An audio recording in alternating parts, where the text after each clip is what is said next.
start spending my money on hit this lady, man. and say piss on them. She said piss on me. That's right, piss on them. I'll start spending my money. Whatever I want to buy it. Come on, kid. That. I can see me making her money and me talking about, you got any money? My dumb ass, I saved mine. She called herself dumb.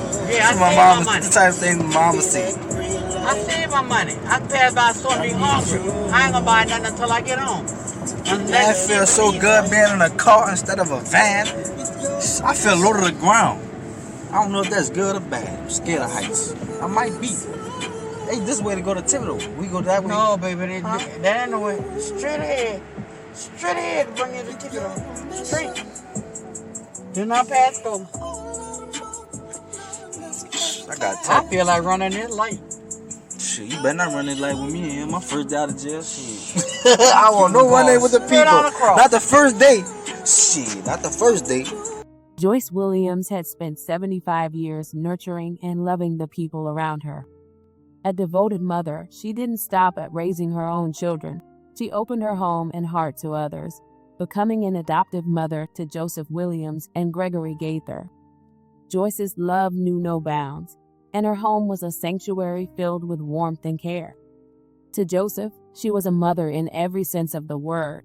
To Gregory, who came into her life later, she was a guiding force, a woman who treated him like family, even as she referred to him as her nephew.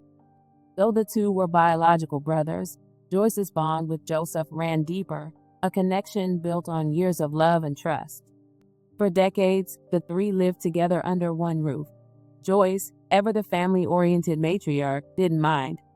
Her joy came from being surrounded by those she loved, including her 103-year-old mother, who still had the vitality of someone half her age. Life seemed idyllic for someone about to celebrate her 76th birthday. She was active in her community, doting on her children and her mother, and thriving in a life she had built with love and sacrifice. But as the new year approached, everything unraveled in a way no one could have predicted, leading to a tragedy that would send shockwaves through her family and community. It all began when Joseph was accused of killing another man. Joyce, torn between her love for her son and her moral convictions, urged him to turn himself in, a decision that should have been met with understanding. Instead, it ignited a storm. Gregory, enraged by her plea for Joseph to face the consequences of his actions, lashed out in the most horrific way imaginable. In a shocking and gut-wrenching act of violence, he beat and stabbed the woman who had given him everything, leaving her lifeless in the home she had built for them. This devastating betrayal, murder at the hands of the very person she had nurtured and cared for, has become one of the most heartbreaking stories of the year. How could a woman so full of love meet such a horrific end? What kind of darkness drives someone to destroy the very light that saved them? The questions linger unanswered as a family and community struggle to make sense of a tragedy that defies comprehension. Welcome to the American Crime Femicide channel. Please like, share, subscribe, and hit the notification bell for future uploads.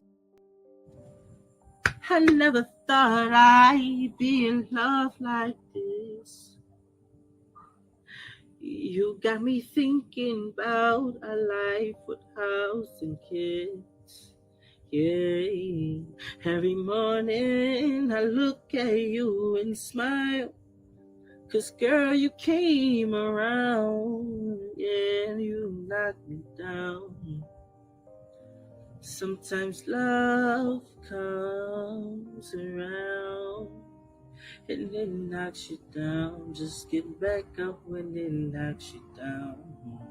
Joseph was far from perfect. However, Joyce would have never thought he was capable of murdering someone. Sadly, she was mistaken. Yeah, this for all y'all talking about y'all fuck with a nigga and all that. Well, fuck y'all niggas, man. Yeah, that's how I feel, nigga. Yeah, Keem. Yeah, all y'all. Fuck you niggas, boy. Yeah, every nigga I hung with. Yeah, if I hit you up on the book, you don't answer me back. All that fake ass shit. Yeah, bitch, got my own shit, nigga. Fuck you. I don't need none of you niggas. Yeah, bitch. Yeah, I'm way out here. Yeah, way out here in Port Island, sauced up. Yeah. Fuck you niggas. Yeah, and I mean that, nigga. When I come home, don't holler at me or nothing. Don't even holler at me or nothing. Don't speak to me. I've been crashed out on one of you niggas. Yeah, I'm talking to all y'all, all them partners. Y'all fake ass niggas, man. Yeah, and you turned up. Yeah. Look how I changed. Boy, I come out there and jack you niggas. I ain't them other niggas y'all fuck with, boy. I'll make you niggas kill me. I'll make you niggas kill me, boy. Yeah. I don't even fuck with y'all. I'm telling them I come home, don't talk to me. None of you niggas, man. None of you. Yeah. Yeah. Been done you something. Yeah. Don't fuck with none of you niggas, man. None of y'all. You not my partner, you not my day one, you a fucking op. If I don't call you my bro, fuck you. Hey. Hey. Real talk. Yeah. I don't need a nigga, son. You hear me? I be sauced up every day. Yeah, I be sauced up every day. Yeah. And I got a bust down on, bitch. Fuck you. Joseph had always been troubled. Despite Joyce's best efforts, his life was marked by poor choices and criminal behavior. On January 1st, 2025, everything changed. Joseph and 20-year-old Rittenhouse approached 31-year-old Tyson Vincent as he sat in his car. Joseph allegedly shot Tyson multiple times before fleeing the scene, leaving behind a lifeless body and a shattered family. Tyson, a father and a hardworking man known in the neighborhood for his affiliation with a car group, became the victim of a senseless crime. Reports suggested the murder might have been part of a robbery attempt, but the damage was done. Tyson was gone. When police informed Joyce that Joseph was wanted for the murder, her heart broke. She struggled to reconcile the boy she had raised with a man accused of such a heinous act. Tyson's images flooded social media, showing a father whose life had been cruelly stolen. Saddened by the loss and feeling the weight of responsibility, Joyce took to social media on January 3rd with a powerful and heartfelt plea. "Good morning. I'm coming asking for prayers first. Then I'm coming to ask my son, Joseph Paul Williams, to turn yourself in. If you don't know how to turn yourself in, try to find Jerome Barkin, try to find a pastor, or even call me and I will try to meet you halfway. I love you. As a child, you came into my life at 2.5 years old. I raised you as my child, but I want to let the world know when your children get grown and walk out the door, you cannot say my child did not do anything. Whatever they've done, you are still their parent. You still have feelings." Joyce didn't stop there, adding, "I asked Joseph to give up himself. Do not get anyone else in trouble. If you can't do the time, don't do the crime. I'm asking you one more time to give it up. You're wrong for your right to live. Now, if you don't want to live, that's your problem. But hey, at the end of the day, if it comes down to you giving up your life, you're going to live alone. You've taken a father from his child. You don't know how bad it hurts me, but God's will must be done." Her words were those of a mother torn between love and justice. She wanted Joseph to take responsibility, not only for Tyson's family, but for his own soul. Tyson's loved ones, meanwhile, mourned publicly with a balloon release and emotional tributes to honor the man who was taken too soon.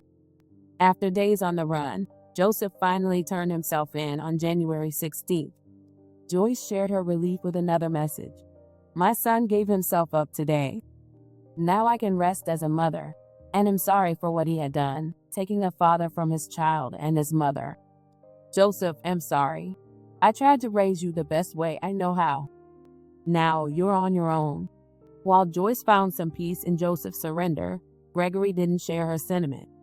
Furious at her for pushing Joseph to face the law, Gregory lashed out.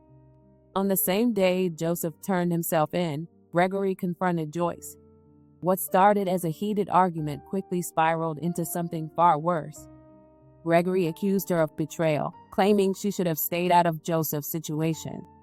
But Joyce stood firm. She believed in accountability, even if it meant losing favor with her sons. In a fit of rage, Gregory attacked her. He beat her before grabbing a knife and stabbing her repeatedly. The woman who had given him love, shelter, and guidance was left bleeding in her own home. Police arrived shortly after and arrested Gregory at the scene, but it was too late. Joyce was rushed to the hospital where she succumbed to her injuries. 45-year-old person Gregory Gaither after allegedly stabbing and killing his aunt.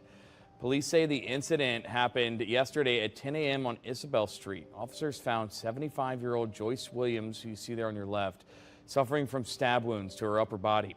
She was transported to a nearby hospital and passed away soon after. The investigation revealed that there was an altercation at the home and Williams was stabbed multiple times. Reports say Gaither stayed at the scene until police arrived. He is booked with 1 count of second-degree. The betrayal was unimaginable. Gregory, a 45-year-old man who had spent his life leeching off others, killed the only person who ever truly cared for him. His actions weren't just violent, they were intentional. Some speculated that Gregory's rage was rooted in loyalty to Joseph, as if Joyce's push for justice was a betrayal he couldn't forgive. But the truth is simpler and more devastating. Gregory was a man who couldn't handle losing the comfort Joyce provided and chose to destroy her rather than face his own inadequacies. Joyce's death left the community in shock. Her 103-year-old mother, who had lived long enough to see Joyce reach her golden years, now faces the unbearable task of burying her daughter. And while Tyson's family mourns the loss of a father, Joyce's family grapples with the devastating realization that 2 of her adopted sons were responsible for the deaths of 2 innocent people. This tragedy didn't have to happen. Tyson Vincent didn't deserve to die, and neither did Joyce Williams. Both were victims of senseless violence committed by the very boys Joyce had raised and loved unconditionally. Gregory's actions were not just an attack on Joyce, they were an indictment of his own failures and selfishness. May Joyce Williams rest in peace. Her death is a painful reminder that even the most loving and God-fearing households can't always protect against the darkness in others. Let her story serve as a call to address domestic violence and hold those who commit such heinous acts accountable. Joyce's life was one of love and sacrifice. Her tragic end should never overshadow her legacy.